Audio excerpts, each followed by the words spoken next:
Olá, eu sou o Rafael Roberts, eu estou presidente da Comissão de Direito Urbanístico e Fundiário Urbano da OAB do Espírito Santo e hoje eu estou aqui apresentando mais um episódio do podcast chamado Conversa Jurídica, o podcast que é das comissões da nossa OAB daqui do Espírito Santo, e esse é o nosso objetivo aqui, é de trazer uma conversa aqui com um tema importante relacionado ao dia a dia para impactar diretamente a vida das pessoas. Nós abordaremos aqui nesse podcast, como os outros que nos antecederam, diversos temas da área do direito ligados ao nosso cotidiano, sempre com especialistas convidados aqui, e aí você vai poder acompanhar tudo tanto nos canais da OAB, no Instagram, no YouTube, em todas as plataformas de áudio.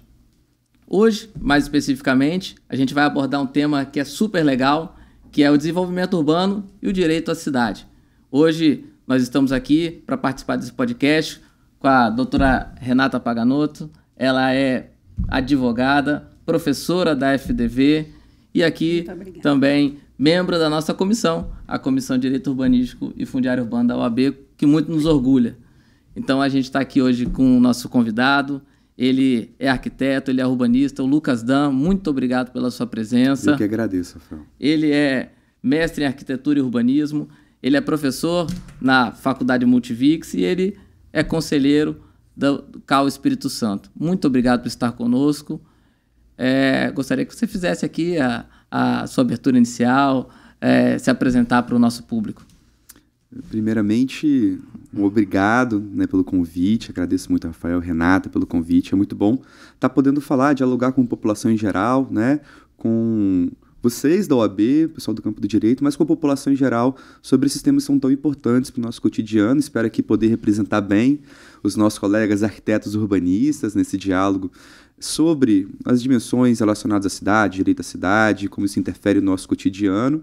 E lembrar, que a gente muitas vezes é lembrado, arquiteto urbanista, na hora de reformar a casa, de construir uma casa, etc. e tal, mas a gente também tem essa atribuição, esse papel também de planejador urbano, de pensar essa dimensão urbana, da cidade, da metrópole, da vida no bairro, o funcionamento das nossas cidades.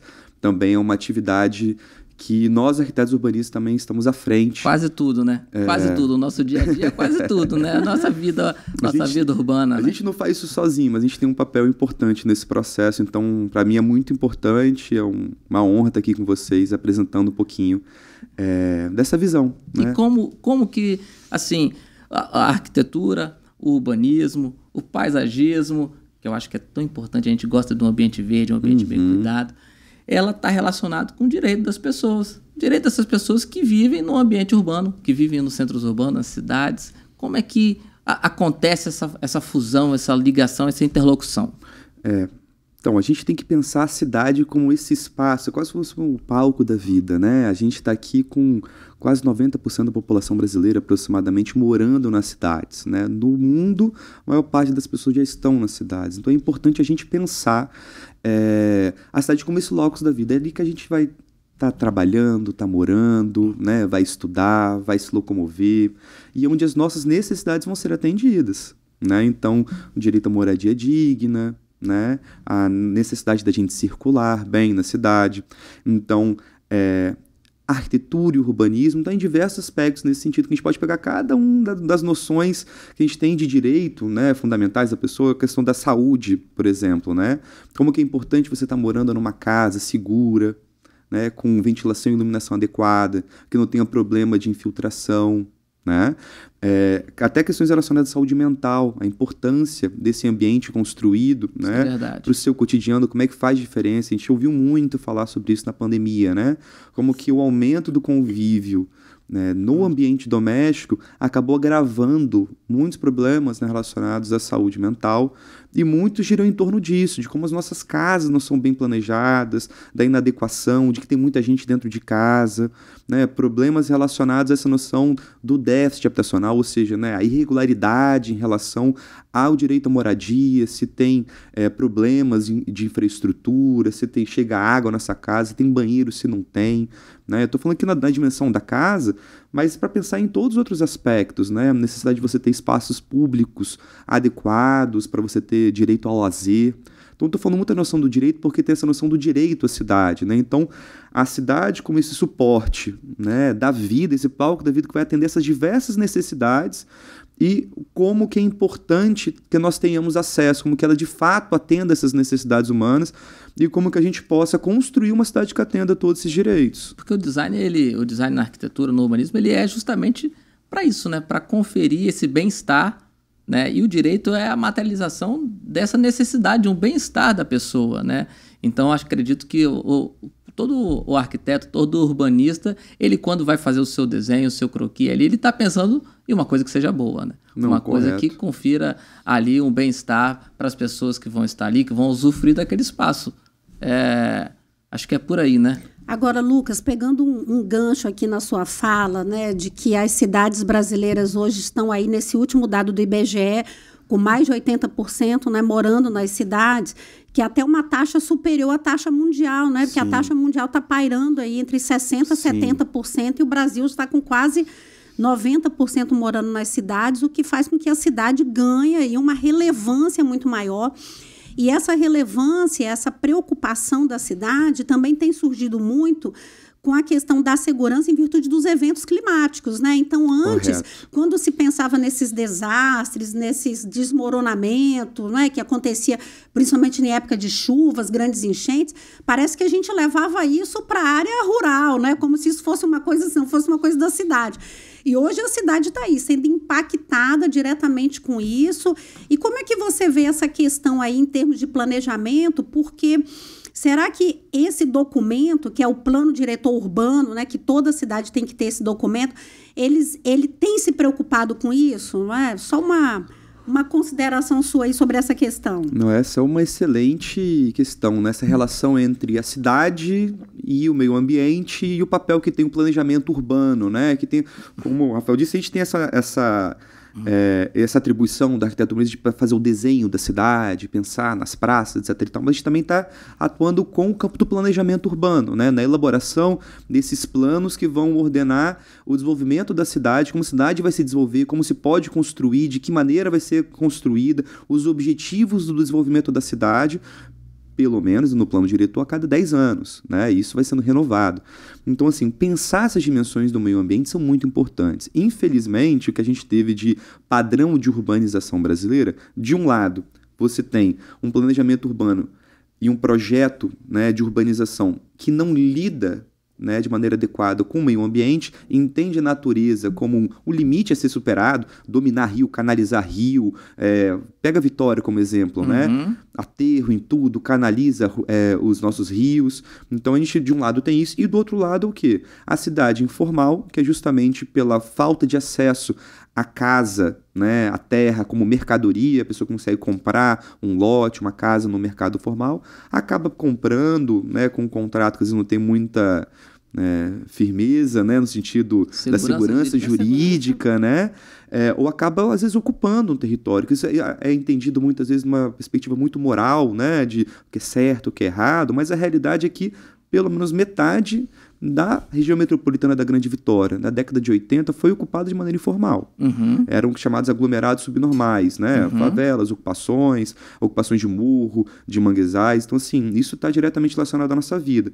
E essa forma de exclusão de parte da população dessa parte da cidade planejada e levando a ocupar essas áreas, né, onde o mercado imobiliário não estava inserido, muitas vezes leva a ocupação de morro, de manguezais, de beiras de rio, que leva novamente ao problema ambiental, e aí é levado nessa discussão sobre em torno disso. Estou colocando aqui cenários concretos de duas formas de urbanização que a gente tem, de construção das cidades, que são desafios para a gente agora. Eu acho que o plano diretor cada vez mais deve olhar para esses problemas relacionados à crise climática e pensar em como que as cidades podem se desenvolver respeitando o meio ambiente, que as atividades humanas ali respeitem o meio ambiente e diminua, né, o nosso impacto a longo prazo. Pensando na mobilidade, na forma de desenvolvimento econômico, que tipo de produção a gente vai estar levando em consideração, como que a gente vai estar utilizando energia, os padrões relacionados à construção das cidades, a existência de espaço livre público, a arborização urbana, né? Então, eu acho que são alguns elementos para a gente pensar nos desafios, né? Que eu acho que é realmente um paradigma importante esse. Você me lembrou agora dessa questão da ocupação. Claro que, em sua grande maioria, é uma ocupação desordenada, muitas vezes pessoas de baixa renda, de baixo poder aquisitivo. Mas me lembrou um caso recente que a gente teve agora, em Santa Catarina, de uma edificação que teve uma ordem demolitória. E aí, nesse caso específico, né, por conta que foi edificado uma área de APP. Então, uma área de preservação permanente aí para o nosso ouvinte, uma questão intrinsecamente ligada ao meio ambiente. Então, como essa questão é muito cara, né, do meio ambiente, ela é muito cara não só dos eventos climáticos, né, porque a gente tem aí, por exemplo, as enchentes, quando a gente não respeita o espaço de transbordo dos rios, né, a gente entender como que ele pode, né, encher ou vazar, enfim, a gente precisa respeitar esses limites e como que afeta nossas cidades, né, afeta o dia a dia de cada um. Então, imagine isso, né, você faz um investimento altíssimo ali e aí você, por uma questão ambiental, você tem que pôr tudo abaixo. Então, essa questão do crescimento, do empreendimento, ele afeta não só, né, a população de baixa renda, mas também o empreendedor do mercado imobiliário também, que tem que estar atento a todas essas questões, né? E é difícil, né, você conseguir conciliar essa vastidão de normas que estão ali incidindo nessa questão, né?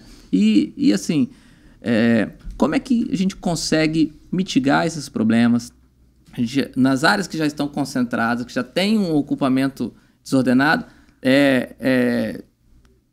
desapropriando, demolindo, retirando essa população de lá, ou dando novos contornos, fazendo medidas compensatórias. Como é que, assim, sob o ponto de vista de um urbanista, como que é melhor? Porque não tem uma solução jurídica perfeita. Todas elas vão ter um efeito negativo. Mas aí, deixa eu só pegar, antes do Lucas responder aqui, me aproveitar aqui dessa fala do Rafael, porque há também às vezes uma fala, né, comum das pessoas quererem culpabilizar quem está morando nessas áreas, né? E a gente vê falar isso, né? Mas também como é que foi morar lá? Então, por que foi morar lá naquela área, né? Por que foi morar naquele morro, né? Por que foi morar ali perto daquele rio? Então, eu acho que tem duas situações aqui diferentes, né? E aí o Lucas apontou bem, assim, essa parcela da população, né, que por uma série de fatores aí históricos, né, que vem desde, né, aí, né, remonta aí toda a nossa história, o fim da escravidão, etc., que foram ocupando essas cidades e sendo levada a morar nessas áreas aí, não é? E nós temos que pensar nisso, pensar dessa forma, e muitas vezes empreendimentos que ocupam de forma, como é que eu vou dizer assim, o Rafael trouxe aqui uma questão da falta de conhecimento, mas às vezes também que ocupam querendo, né, sabendo que aquilo ali é uma área pública. Então a gente vê grandes empreendimentos de luxo, por exemplo, ocupando áreas que são áreas de praia, por exemplo, né? A gente sabe disso, vê isso aqui em Vitória, né? Foi na Praia da Costa, aqui no Espírito Itapuã, Santo, foi né? Itapuã ou Coqueiral, que a gente teve essa questão da limitação da altura dos prédios por conta da incidência da sombra, né? Da sombra. Que é uma baita contradição, porque o que faz o imóvel ser valorizado é justamente a proximidade com o mar, né? E aí você tem uma disputa por fazer a torre mais alta na frente do mar, que vai sombrear a praia, que valoriza o seu imóvel. É aquele lance farinha pouca, meu pirão primeiro, né? Mas é uma contradição. Eu acho que nesse dia que você estava colocando lá, qual é o direito de quem, qual a prioridade no processo, né, de elaboração dos planos diretores. Existem essas disputas, né? Que é o que é importante para mim, para o meu bairro, etc e tal, mas tem que entender que a cidade também é mercadoria. Ela está em disputa, tem diversas pessoas querendo fazer da cidade um objeto de, enfim, valorização do seu capital, etc e tal. Então é importante, assim, é entendido, né, o planejamento urbano como um momento também de mediação, de tentar entender, né, os diversos interesses em disputa, que a gente sabe que existe um cabo de guerra em torno desses interesses. Você tinha feito uma pergunta anterior em relação, assim, como que a gente pode resolver isso, né, etc e tal. Eu fico pensando, assim, o papel do planejamento urbano nisso, que realmente tem um papel nesse sentido, né. Agora, especificamente nas áreas de ocupação informal, né, nas famosas ocupações, né, chamadas muitas vezes pelos jornais, né, e outros lugares de invasão, a gente defende o nome ocupação, porque entender, como o Renato falou, as pessoas não têm muitas vezes escolha, está desempregado, não tem acesso à política pública de moradia, às vezes está morando numa situação de rua, ou passou por uma situação de violência doméstica, tem criança, etc e tal, não tem para onde ir, acaba ocupando um terreno, acaba ocupando um lote, num processo de ocupação. Essa é a história, gente, assim, na maior parte das cidades brasileiras. É importante a gente entender quem são as pessoas que estão a partir disso, para a gente também desmistificar um pouco desse processo. A reintegração de posse, né, é um processo sempre muito violento nesses sentidos. Então, assim, é importante a gente encontrar saídas que consigam conciliar, né, as necessidades daquelas pessoas, né, com essas diversas dimensões ambientais que você está tratando, né? É possível urbanizar essas áreas? Muitas vezes é possível, não tem uma receita de bolo. Ah, não, estou ocupando um rio, que a ocupação das pessoas vai matar o rio. Tem como eu mover essas pessoas para o lado desse rio um pouquinho, respeitando um pouco da margem do rio? Porque a partir do momento que você ocupa aquele território, você vai desenvolvendo uma relação, isso vai se tornando bairro e parte da cidade, existem relações ali de sociabilidade, de interdependência mesmo no cotidiano, relações de trabalho, proximidade do trabalho, a criança está na creche, o idoso é atendido no posto de saúde ali na frente. Então, remover essas pessoas, e pelo que a gente tem na histórico, né, de política pública relacionada à habitação no Brasil, é sempre para longe, ou não apresenta uma solução, tudo bem, tem que sair dali, mas não vai para onde?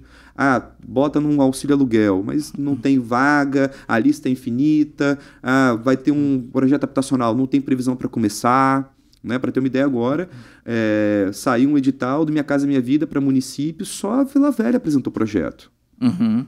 Um projeto. Né?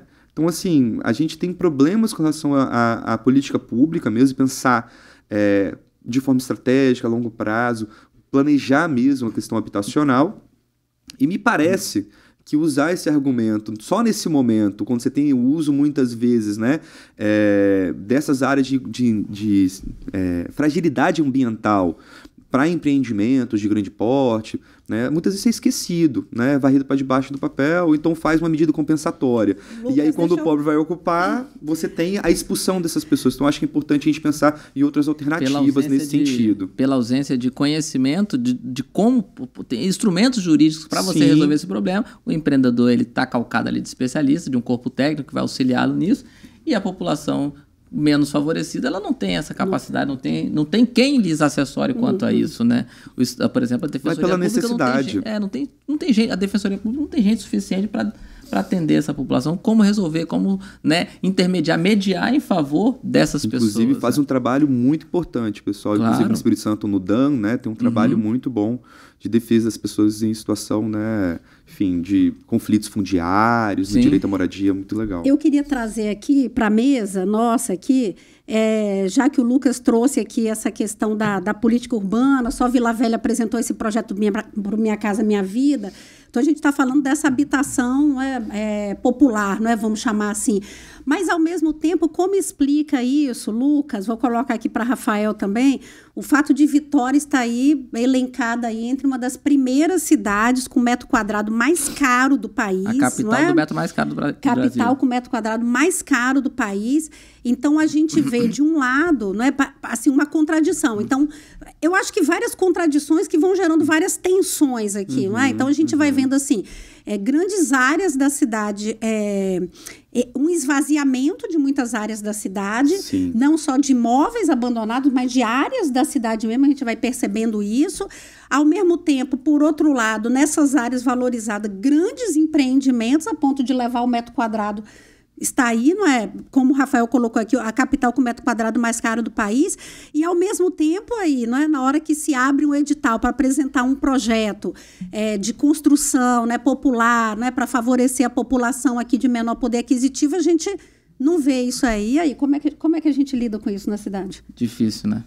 Vitória tem uma série de políticas habitacionais em andamento, etc. e tal.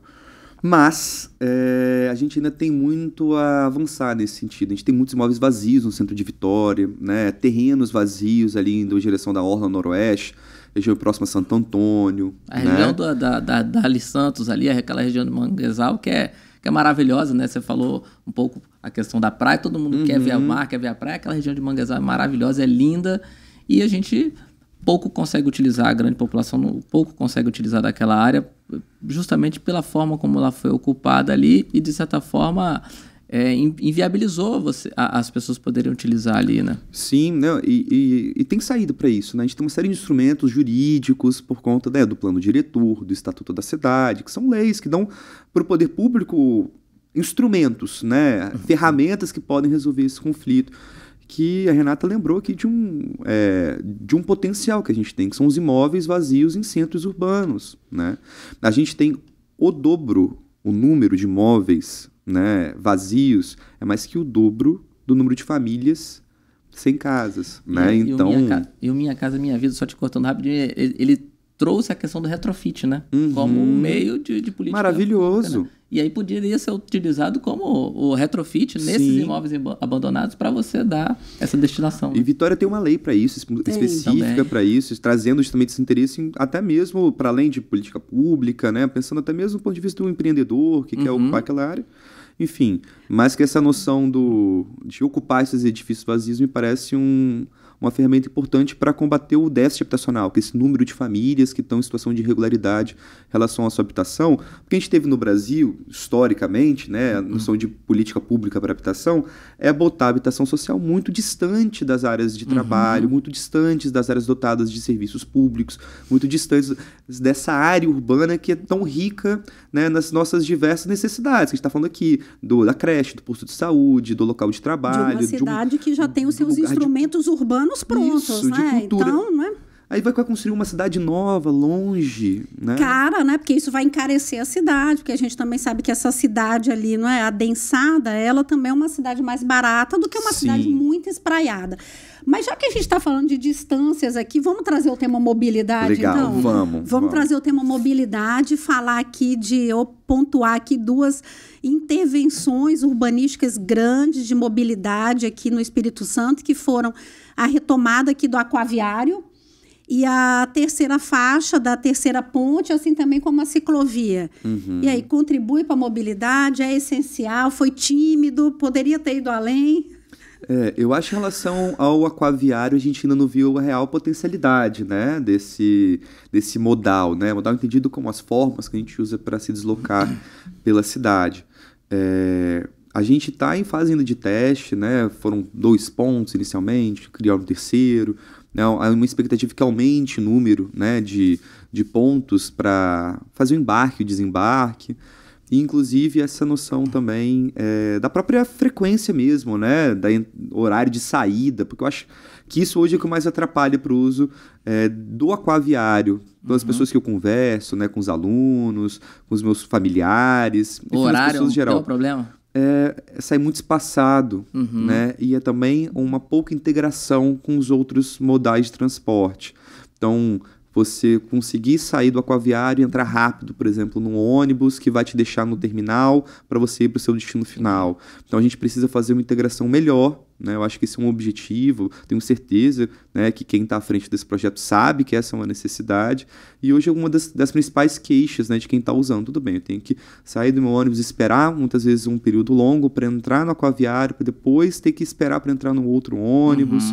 Né? Essa integração ainda não está muito como deveria, né? Mas eu acho que é um potencial muito bom. Vitória, né, tem essa relação com a água que é muito subutilizado. A gente sempre teve uma relação com a água como obstáculo, como eu estava falando antes. A gente fazia o quê? Canalizar, tampar, passar por cima. A grande maioria, né? Cariacica, Vila Velha, Vitória, tem muito, né? No Brasil inteiro esse é um padrão de urbanização. E quantas outras cidades você não acha que acaba sendo um destino internacional justamente pela relação com a água? Mas isso era uma visão dos urbanistas daqui, do nosso Brasil? Ou isso não tinha assessoria de um urbanista? Por que foi a questão ambiental não é como é hoje, não era uma questão central também em períodos atrás, né? Então a gente tinha essa noção da modernidade muito como, enfim, exercer o domínio do homem sobre a natureza, né? Então faço porque eu posso, também muitas vezes dominar isso, né? Dominar o rio, canaliza o rio, porque o transporte que tem que vou fazer isso sinuoso, acompanhando o rio, sendo que eu posso fazer isso reto e chegar mais rápido. Eu acho que isso retoma tanto uma relação com a água, que é muito mais saudável, né? Retomar a partir disso, com contato com a água, de ver se a água está suja, se ela está limpa, né? Se as atividades que a gente tem relacionados à própria pesca também, tem uma outra visibilidade em torno disso, e até uma noção também de democratização da paisagem muito mais bonito, né, gente? Atravessar a nossa Bahia no aquaviário do que você ficar preso no ônibus, né, no engarrafamento. Então, eu acho que por N motivos, né, desse contato com a água, da valorização dos meios naturais, e da própria facilidade que você tem de atravessar um período muito curto, um trecho muito curto, né, a distância no aquaviário, em relação ao que seriam outros modais, eu acho muito mais interessante, porque assim, aí indo para a terceira ponte, tudo bem, teve mais uma faixa, e quando aumentar o número de carros, a gente vai construir uma quarta, uma quinta, uma sexta faixa. Essa é uma grande discussão. Então a gente tem que trazer outros modais, sabe? Pensar em outras formas de mobilidade urbana. Me parece um ponto muito acertado, e que a literatura defende isso bastante, né, dos estudos urbanos relacionados à mobilidade, que a gente deve priorizar o transporte coletivo. Né, porque essa busca pelo carro próprio e tá cada um no seu próprio automóvel, e que nos nossos movimentos cotidianos a maior parte das vezes é uma pessoa por um automóvel, né, acaba tendo uma demanda muito grande por espaço mesmo, né, o tamanho, né, de um carro, o espaço que ocupa numa via. O mesmo espaço poderia estar sendo ocupado por um transporte coletivo com muito mais gente. Então, na racionalidade mesmo, do uso desse recurso escasso que é o espaço, o transporte público parece ser, né, nos lugares onde foi implementado com essas premissas mesmo, ser valorizado, estar em primeiro lugar, né, ter essa estrutura que possa suportar esse transporte, deu muito certo. E um ponto eu acho que é muito interessante na terceira ponte é tanto a ciclovia, né, que eu já utilizei ela, eu acho que realmente para o cotidiano talvez pode ser um pouco pesada essa pedalada por conta da subida, o vento também é muito forte, mas é interessante, pelo menos o estímulo ao uso da bicicleta. E essa faixa exclusiva, tanto para ônibus quanto para veículos utilitários de serviço, como ambulância, motos. Você tira a moto do corredor e bota numa faixa mais segura, bota o transporte público em prioridade, então ele não fica engarrafado, então você tem um incentivo à utilização do transporte público, e também os veículos que precisam se locomover rapidamente para fazer um atendimento, podem se locomover. Então acho que essa foi uma decisão muito acertada. A gente estava falando sobre as disputas em torno da cidade. Toda vez que você tem essa faixa exclusiva de ônibus sendo implementada, você não consegue implementar na cidade inteira. Então a gente não consegue ver ainda o real impacto que isso tem na mobilidade, né, urbana.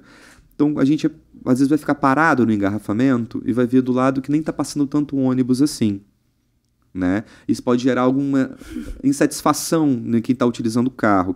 Mas para falar assim, para ter a paciência, ver como isso vai ser implementado a longo prazo, essa é uma política muito importante. Então, os números parece que já dizem que para o transporte público já reduziu o tempo de meia hora. É isso. 30 minutos, é muita coisa. A gente precisa de experimentar isso para ver a longo prazo qual é o real impacto dessas decisões. Vitória utilizou a linha verde. Também teve o mesmo problema, né? Sair do nosso individualismo, isso, né? Porque olha essa fala aqui, quer dizer, o transporte público reduziu meia hora, não é? Mas quem está no carro, às vezes está reclamando, está dizendo, mas não impactou tanto, né? Então a gente também tem que sair do nosso individualismo, né? E ver que aquele ônibus que está carregando ali 50 pessoas, ele tem uma importância maior do que eu sozinho dentro do meu carro.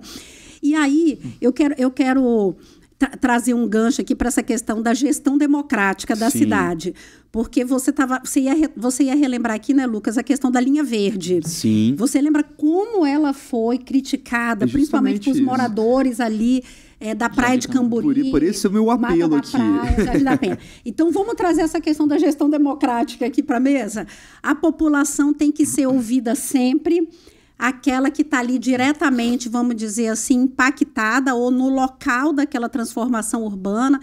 Até que ponto que ela tem, não é, esse poder de voto e de veto nessas transformações urbanas, porque teve uma questão aqui interessante, eu vi lá em São Paulo, lá em Pinheiros, parece que a Associação de Moradores, eles estão batalhando para poder aumentar o número de tombamentos no bairro, para usar o tombamento como um instrumento para poder evitar a chegada de novos empreendimentos imobiliários.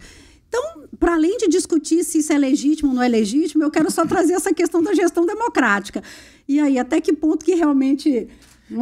E só antes de passar para o Lucas, a gente teve um caso aqui também, aqui na Serra, de uma praia aqui da Serra, Bicanga, e ali os moradores ali, muita gente conhece Bicanga, né? Aquela coisa bem calma, as casas pequenininho, perto de Manguinhos, e ali vem um empreendimento de Minha Casa Minha Vida, adequado ao projeto do Minha Casa Minha Vida, e implanta um projeto ali com várias famílias ali, e aí você tem um inchaço ali daquele centro, pequeno centro urbano ali, daquele balneário, né? E aí, como é que você faz a mediação desse conflito? A população de lá não queria, mas por algum motivo conseguiu levantar esse empreendimento.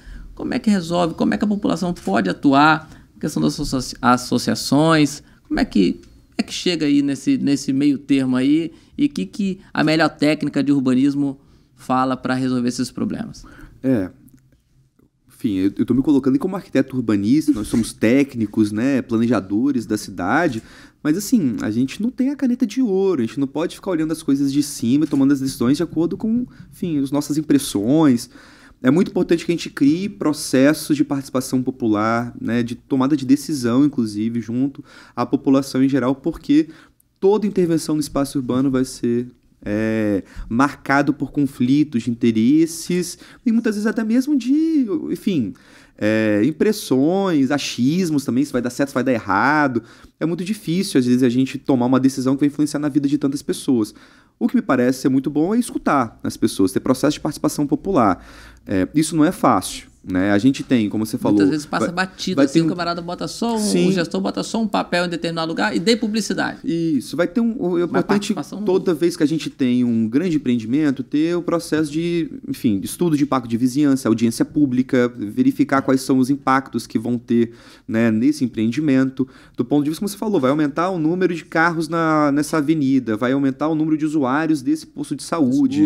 Então vai ter que ter uma contrapartida desse empreendimento, né? Muitas vezes aquele espaço urbano não comporta aquele empreendimento imobiliário que é pensado para aquela situação. Vou construir um shopping num bairro pequeno, olha o impacto que isso vai ter da paisagem, do ruído, da movimentação de pessoas.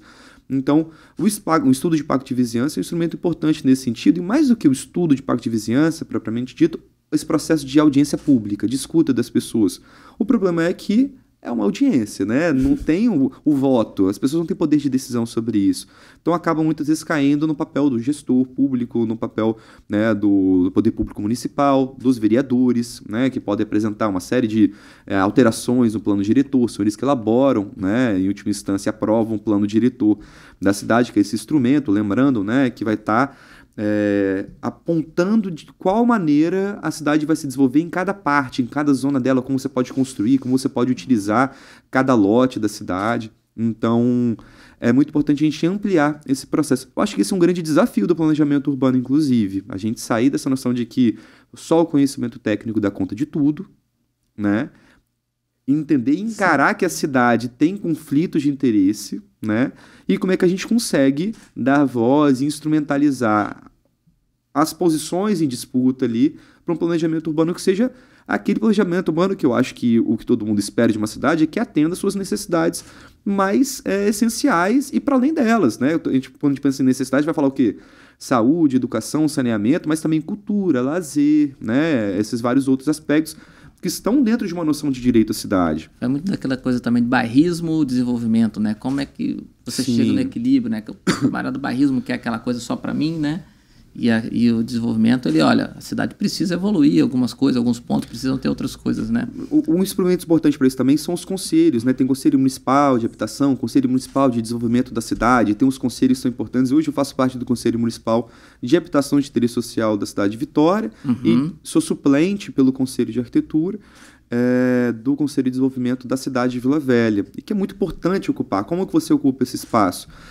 A partir de associações de moradores, por regiões dos municípios, ou representando algumas entidades, né? A OAB, eu sei que tem representação em várias dessas comissões também. Estão batalhando, não é fácil não. É um espaço que a gente está lutando para entrar, porque o pessoal da arquitetura, do urbanismo, os sindicatos da construção civil, eles já estão ali, né?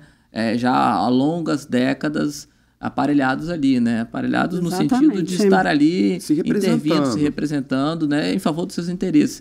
E aí é um grande trabalho realmente da advocacia, entrar também nesse diálogo, nesse debate, e as associações acho que tem que realmente se organizar para isso. E aí a gente traz essa questão para o direito aqui, quer dizer, a importância dessa participação popular, né? A importância das pessoas ocuparem esses espaços. A gente está aí chegando, né? Próximo ano vamos ter eleições, né? Então, assim, a importância disso, né? De participar, seja de associação de moradores, desses muito conselhos, né? Porque... veja aqui como o Lucas falou, às vezes você vai ouvir a população, mas qual é a população que participa? Então, é essa que já está ali aparelhada a participar para a defesa dos seus interesses. Sim. A grande maioria da população não está assim, não criou esse hábitos, né, vamos falar aqui, não é? De estar participando, de estar ali, de saber... A figura dos delegados também. Fazer, né? Levar os seus interesses, né, ali. E a gente já teve um processo participativo mais intenso no Brasil, assim, a noção de orçamento participativo, né? A gente já teve um processo de participação popular mais fortes na nossa cidade. A gente acabou perdendo alguns desses instrumentos. É isso, né? Acaba sendo um reflexo, a gestão democrática ou não da cidade, um reflexo de correlação de forças, da conjuntura, de como é que está a política no Brasil no momento. Mas eu queria só pontuar isso que a Renata colocou, que para além desses espaços institucionais, de ser vereador, de ser prefeito, de estar numa comissão X ou Y dentro da prefeitura, a própria mobilização dos moradores, a partir de associações de moradores, a partir de movimentos populares, a partir de movimento estudantil, tudo isso tem muito peso nos processos de decisão. E a partir dessas mobilizações que a gente vai conseguindo, inclusive, ampliar os instrumentos, construir junto processos participativos, né? Porque isso tudo também é uma conquista popular, né? Antes do processo de redemocratização, a gente não tinha esse momento de participação popular. Nesse movimento, né, de Constituição Cidadã, essa coisa toda, foram se construindo instrumentos de gestão democrática da cidade. Se a gente perde isso de lado, esse calor, né, de pensar na necessidade de melhorar o meu bairro, de mobilizar em torno disso, a gente não tem força para sentar com a prefeitura, com o vereador, né, e cobrar instrumentos e escutas nesse processo. Eu costumo entender, assim, eu tento entender esse processo sempre como um cabo de guerra nesses interesses, né? Então, se os moradores não conseguem se articular, não se fazerem representados, vai ser escutado somente quem já está ali com a cadeira garantida nesses espaços institucionais, garantindo seus interesses. Então, é muito importante essa mobilização para além desses espaços institucionais, para que eles possam existir. Senão, a gente não consegue pautar isso em momento nenhum. Então, como a gente estava falando aqui antes, né, vai ter uma alteração no plano diretor que vai mudar, que meu bairro só vai poder fazer tal coisa. Eu não estou sentado na cadeira de desenvolvimento da cidade, né, da comissão, mas eu posso me juntar com os meus moradores, fazer uma mobilização para conversar com algum vereador, para fazer barulho em torno disso, né, para ser escutado. Porque senão acaba sendo atropelado nesse projeto, enfim, que acaba apresentando interesses particulares em torno da cidade. E a cidade, né, a cidade, voltando aqui para esse documento tão importante, que é a Carta Mundial pelo Direito à Cidade, sim, a cidade, ela tem, assim, uma relação imensa com o nosso bem-estar, não é? Com a nossa, vamos dizer assim, condição de vida urbana, com a nossa felicidade mesmo, né? De atingir a felicidade, do viver bem, do morar bem, do estar bem. Então, a gente tem que valorizar a cidade. Agora eu vou falar aqui como professora, porque a valorização só desses espaços privados, né, shoppings, condomínios, sim, eu brinco isso com meus alunos às vezes e falo, gente, vocês estão querendo o quê? Vocês estão querendo ficar vivendo em feudo, né? Aí eu vou sair desse feudo aqui, vou para aquele feudo lá, depois vou para aquele feudo lá. Então, a importância de a gente pensar a cidade enquanto esse local onde nós vivemos, né? Sim. As ruas serem locais seguros, locais tranquilos, locais que nós possamos, né, estar andando pelas calçadas, as mulheres, as mães com os filhos, os idosos. Então, a cidade é o nosso espaço de convivência, é o palco onde a nossa vida acontece. Esse ingrediente é bem importante, porque a gente está falando tudo de planejar, de participar, né? A gente está falando de onde se morar, e aí esse ingrediente de segurança é muito forte. O urbanismo, ele consegue, a arquitetura, o urbanismo consegue, de certa forma, amenizar isso. Eu vinha falando com a doutora Renata em relação a Medellín, que eles tinham um problema, né, grave de segurança, e aí não adianta nada você fazer uma cidade planejada, linda, maravilhosa, que respeite o meio ambiente, se você não tiver paz, liberdade, tranquilidade para poder transitar, utilizar esses equipamentos públicos, né? Então, a gente teve um caso específico aqui, né, na Serra, de um condomínio Minha Casa Minha Vida, né, que ele foi para pessoas que foram desalojadas nas enchentes de 2013. Algumas delas tinham aluguel social, e aí elas foram realocadas num condomínio, e passou um ano da entrega desse condomínio, ali famílias foram expulsas, o tráfico dominou, morte, violência.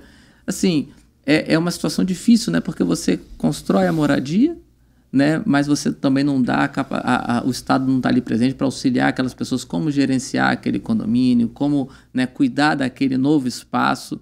E assim, citando esses exemplos, o urbanismo pode contribuir, é possível. A gente vê a polícia às vezes falando, a gente vai lá, a gente prende, solta, e segurança onde a gente não se faz sozinho, segurança pública não se faz sozinho.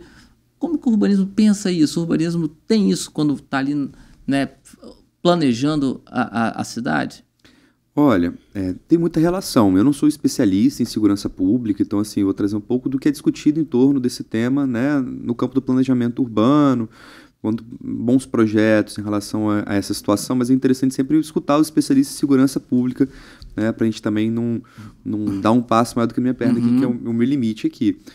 Mas é entendido que tem uma série de medidas que são importantes para a segurança pública no geral, no que se diz respeito ao espaço urbano. Estou falando aqui no espaço, como o Renato falou, da circulação, no cotidiano. É mais seguro você andar numa rua onde está tudo fechado, está tudo escuro, onde você tem iluminação pública, tem pessoas passando, comércio, né? aberto, existe né? essa dimensão da segurança, que é também o que você ser observado pelo outro. Segurança que dá para você estar no espaço onde tem outras pessoas, onde você acontecer qualquer coisa contigo, você pode gritar, você pode entrar numa loja que está aberta, pedir socorro, né?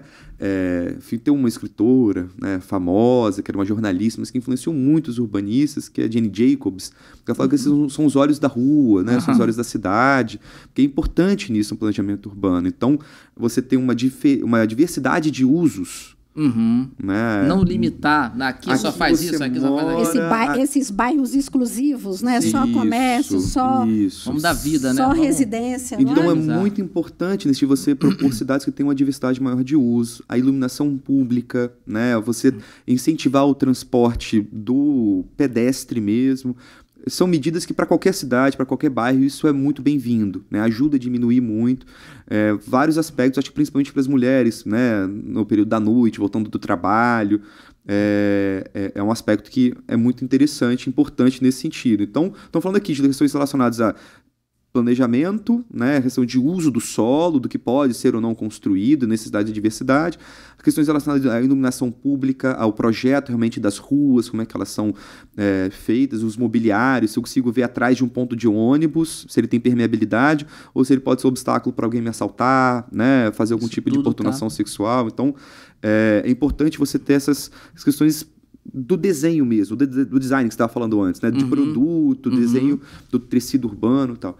Mas esse outro aspecto que você estava falando em relação aos territórios que são marcados pela violência, tem alguns aspectos que a gente deve levar em consideração, né? Que muitas vezes o Estado só chega como polícia. Né? Então é importante a gente pensar em quais são os equipamentos públicos, do desenvolvimento daquelas pessoas que dêem uma alternativa para a vida delas. Né? Então, escola... É importante? Mas e tudo bem, quando eu não estou na escola, o que é oferecido para mim no meu contraturno? Né? O que é oferecido para mim de lazer, de cultura? Como é que eu posso desenvolver meus interesses, minhas capacidades, minhas habilidades, né? Uma formação plena? Geralmente nesses lugares que são muito adensados, você tem poucas áreas verdes, né? Poucas áreas de contemplação, né? de contemplação. Né? Sim, então é importante, por exemplo, você deu o caso de Medellín, a alternativa lá, a estratégia foi criar espaços de cultura, bibliotecas, centros comunitários, etc. e tal. Eu acho que o desafio é que nesse processo, que são muito grandes, né, são muito... como é que eu posso colocar assim?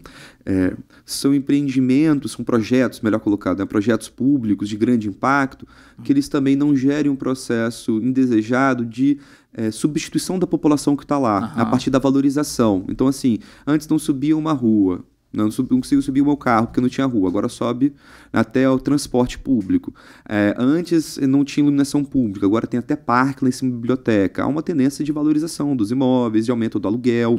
Então, como que a gente consegue conciliar essas intervenções, né, de melhoria da condição de vida? Porque me parece, né, que esses bons projetos na América Latina, né, Medellín é um exemplo de tentar acabar com a criminalidade, para além da violência policial, né, que não me parece está dando muito certo no Brasil, no padrão que a gente está trabalhando, né? Enfim, só sobe morro, conflito toda semana, né? Tem que arranjar outra alternativa. Acho que o planejamento urbano é uma alternativa, né, a essa violência que a gente vem passando pelas nossas cidades, no sentido de oferecer equipamentos públicos, de oferecer alternativa de desenvolvimento humano, desenvolvimento social, desenvolvimento econômico dessas pessoas, que dê uma alternativa em relação ao tráfico, a outros, né, tipos de criminalidade.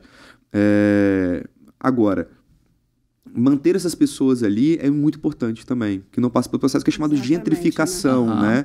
Gentrificação. Substituir aquela pessoa que está ali, muitas vezes é levar esse ponto de criminalidade ou da violência para um outro ponto. Tirar o pessoal dali é o último caso. Última alternativa, só quando oferecer algum risco ou alguma outra coisa seja muito necessário. Né? Então a gente ainda é muito tímido nesse sentido de pensar, a gente já teve políticas públicas mais robustas nesse sentido de pensar, a gente pensa... obras de infraestrutura, separado de habitação, separado de desenvolvimento social. É necessário integrar e articular essas secretarias, essas atividades, né, do poder público municipal, para conseguir ver, tá bom, abrir uma rua, mas e aí, como é que está a questão do acesso à escola? O pessoal está tendo acesso ao posto de saúde, a mobilidade é um problema, como é que a gente melhora a questão da mobilidade? Que é assim que as pessoas ficam no local, né? E me parece que dar dignidade, a pessoa dar uma perspectiva de futuro, sim, né, de possibilidade de desenvolvimento humano para outros aspectos, é uma forma importante também de diminuir o crime organizado, né, a violência em outros aspectos. Que bom, que bom. A conversa está ótima. Muito bom. Vários temas aqui a gente discutiu, esclareceu, lançou luz assim, sobre várias questões. Ainda mais nesse período que a gente está, eu costumo falar que as eleições já começaram. As eleições municipais já começaram e são temas muito importantes, né? Ainda mais quando se trata de eleições municipais. Exatamente.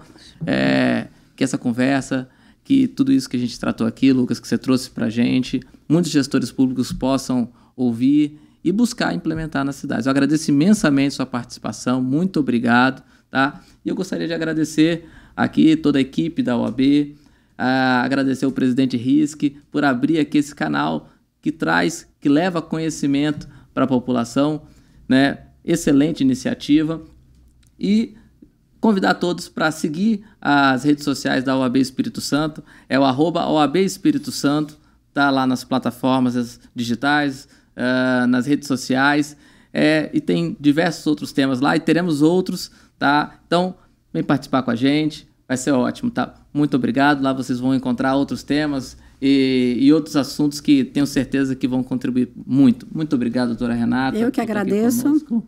Muito obrigada. Obrigada, Lucas, Rafael. Eu que agradeço, que esse seja o primeiro de muitos. Que bom. Obrigado, gente. Então, enfim, estou à disposição para qualquer conversa futura, a gente continuar esse diálogo. Então, forte abraço para quem está ouvindo a gente, para quem está assistindo, e desejo um sucesso nesse projeto de vocês. Estamos à disposição sempre. Maravilha. Muito obrigado.